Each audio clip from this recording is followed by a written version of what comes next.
Bom, galera, aqui na Som SC vamos mostrar para vocês alguns equipamentos muito utilizados hoje no dia a dia e que a gente vende também, né, crossovers, rádio, tudo mais, e como funciona, como liga, tudo mais. Aqui a gente tem uma fonte de 30 amperes que ela imita uma bateria, vamos dizer assim, e a gente vai mostrar para vocês, por exemplo, nos megacapacitores, como é que vamos carregar o megacapacitor. Muita gente não sabe como é que se carrega.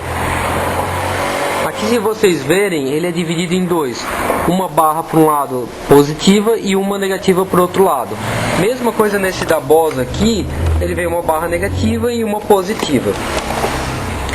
Aqui no caso, a gente vai medir como se quando ele não está carregado, ele está sem carga. Então se a gente pegasse e ligasse ele sem essa luzinha que vem junto aqui, na hora de ligar a bateria no capacitor, daria um curto, então provavelmente iria queimar o polo aqui, ia dar um estouro, como se fosse um curto de uma bateria no positivo e negativo. Tanto faz se a gente for carregar ele nesse polo, no outro polo, porque é tudo uma barra só. Então tanto faz engatar um módulo aqui. Primeiro a gente carrega para depois engatar o módulo.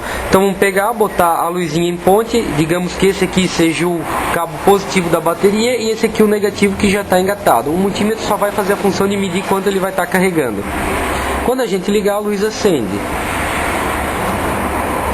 Então aqui, ó, acendeu a luz, tá carregando, ó, tá passando pela luz para não dar aquele curto. Então a luz é uma resistência. Pode usar luz de teto do carro, qualquer outra luz. Ela vai ficando fraca conforme vai carregando. Qual é a função do capacitor? Bom, vamos dizer que a gente tem um módulo de grave e fica piscando a luz do carro, a luz de teto, porque dá aquelas pancadas fortes, essa luz aí é normal. Então naquelas pancadas fortes de grave, ele cai muito a tensão da bateria. Vamos dizer que está em 12.6, cai para 11, 10. Então o capacitor não deixa cair tanto. Essa é a função dele, estabilizar o som, o grave fica sempre forte. Se usa de 500 RMS até 1000 RMS por farad. Aqui, no caso do Boss, a gente faria o que? A mesma coisa que a gente está fazendo aqui. Só que depois de carregado, a gente tiraria a lâmpada e engataria direto o positivo e o negativo. E depois, no mesmo polo em cima, iriam os polos que vão para o módulo, outro cabo separado. Então assim, os 4 cabos ficariam aqui em cima do Boss. Nesse caso aqui do Blitz, ele já tem uma entrada e saída para cada um. A maioria é tipo esse Boss, mas esses Blitz e pirâmides vêm assim mesmo. Então ele vai carregando até 12 volts, no caso da bateria normal, e a luz vai ficando fraca. Quando tiver 100% carregado, aí o que a gente faz? A gente pega, tira a lâmpada do positivo e engata direto o positivo. Aí ele vai mostrar a carga máxima da bateria, a voltagem, e vai estar carregado para depois engatar os módulos. Aqui a gente tem, no caso desse capacitor em específico, tem uma regulagem ali em cima, que dá para entrar com a chavezinha para regular de acordo com o multímetro, caso ele estiver errado. Nesse caso aqui a gente pode ver que está marcando 11.4 aqui e no multímetro 11.7, então ele está um pouquinho errado só.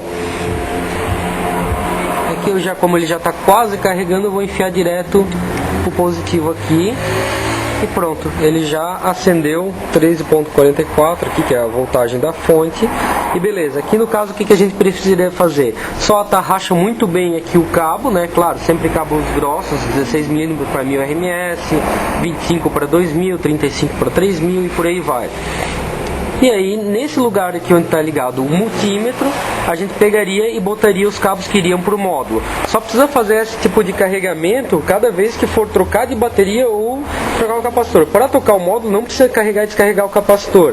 E outra coisa, quando ele fica estabilizado muito tempo, ele desliga sozinho os LEDs, normalmente. E daí, quando dá uma passagem de corrente, ele liga sozinho. E quando dá um grave muito forte, ele pisca em sequencial uns neons ali de cima. Isso no caso desse. Cada um tem uma função diferente, normalmente todos eles vêm com mostrador digital, só não aqueles muito antigos que não vinham. Pois é, vamos testar agora o crossover da JFA e capacitores eletrolíticos direto no alto-falante de 10 para ver se ele pula ou não no 840, como se fosse ligar a corneta antes, mas antes de ligar ela a gente vai testar para ver se passa o grave ou não para elas. Então vamos testar aqui direto no celular, tá na saída, entrada e saída flat do crossover, ou seja, não está fazendo corte algum. Depois a gente vai fazer um corte e mostrar como é que fica. Vou dar um play. Aqui agora ele está ligado com um capacitor de 47 micros. A gente vê o som e vamos ver, só o falante pular um pouquinho significa que o reparo também iria pular e poderia mandar grave para a corneta e que queima a corneta.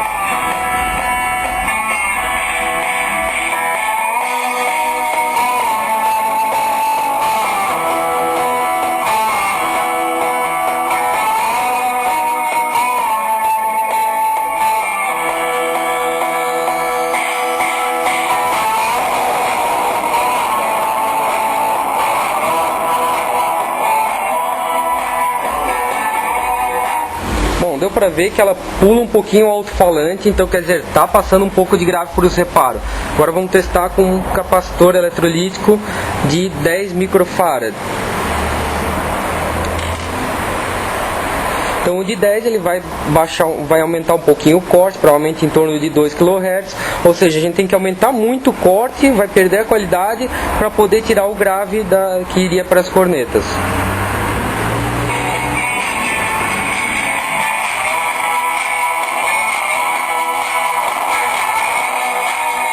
Bom, deu pra ver que realmente ele não pula, mas em compensação só fica muito agudo, não tem voz nenhuma. Por quê? Porque tem que aumentar mais o corte para poder não pular, mas em compensação com isso a gente perde qualidade. Agora vamos testar sem capacitor nenhum e vamos testar com corte do JFA. Bom, agora vamos fazer um vídeo do JFA ligado direto no módulo.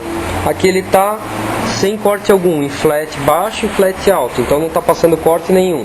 Quando a gente usava esses mega capacitores aqui, esses capacitores pequenos eletrolíticos de 47, 10 farads, ele corta, vamos dizer, em 1200, 2000 Hz, mas ele é 6 dB de corte, então ele deixa passar um pouco de grave, ou seja, cortando em 1200 ele vai deixar passar um pouco de 1000, um pouco de 800.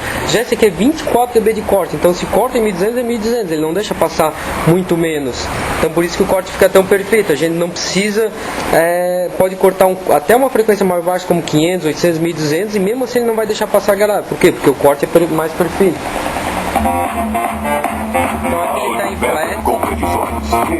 Agora vamos cortar em 500 Hz. Já não está vibrando nada. Vocês podem ver que está uma qualidade de voz legal.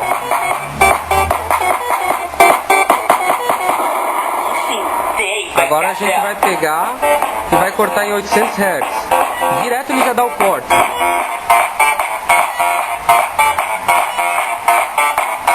E agora em 1200 Hz.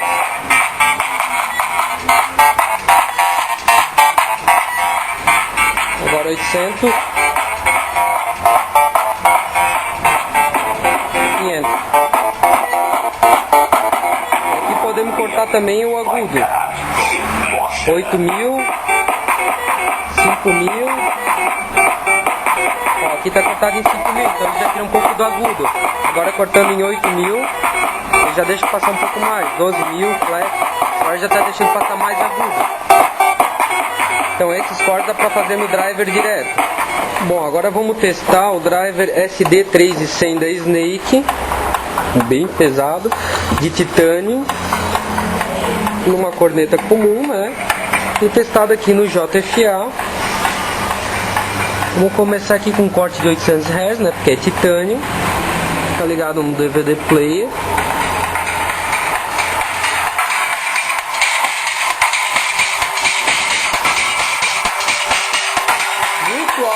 Muito alto mesmo. Agora vamos botar 1200 Hz. Então você já vê que só no tocar ele já muda o som. 500 Hz só baixinho mesmo. 800 e 1200.